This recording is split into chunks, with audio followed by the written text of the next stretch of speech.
So you'll see in this video that I'm using a pretty simple basic spring wreath that'll transition easily into summer. I'm also using these Easter egg picks and these pastel bud picks here. What I'm going to do first is tear this pastel bud pick apart into smaller pieces, and then I'm going to use those smaller pieces to layer with the Easter egg picks.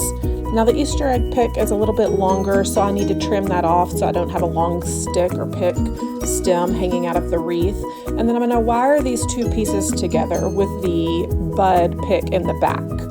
And then once I get those wired together and that stem cut off, I'm going to try to place it in my wreath where I think it might look best. It's pretty simple to do in this wreath because it's so basic. And then I'm not going to use hot glue. I'm going to wire it in because it'll be easier for me to cut these out of the wreath when Easter is over. And then I can continue to use this wreath throughout the rest of spring and maybe even into summer.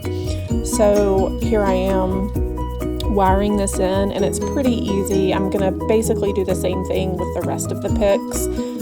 Just picking one of those pastel bud picks, an Easter egg, kind of rotating the colors there so we don't have the same colors next to one another, and just wiring them in. Pretty simple, going all the way around the wreath. I'm not using a bow on this wreath, so I am going to take the Easter eggs all the way around.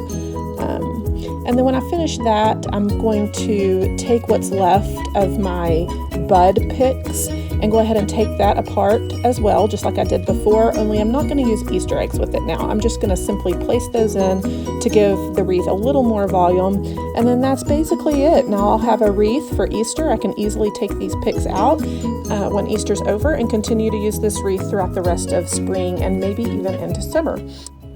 And you'll see next how I hung the wreath on the front door, and I anchored it with a layered matte look and cute spring colors that coordinate with the wreath. I also added some sweet little bunnies just for Easter, and I went ahead and put ribbon on them just to give them some color because they are a little dark gray for me. So I hope this gives you some inspiration and ideas for a simple spring front porch. Happy decorating, y'all.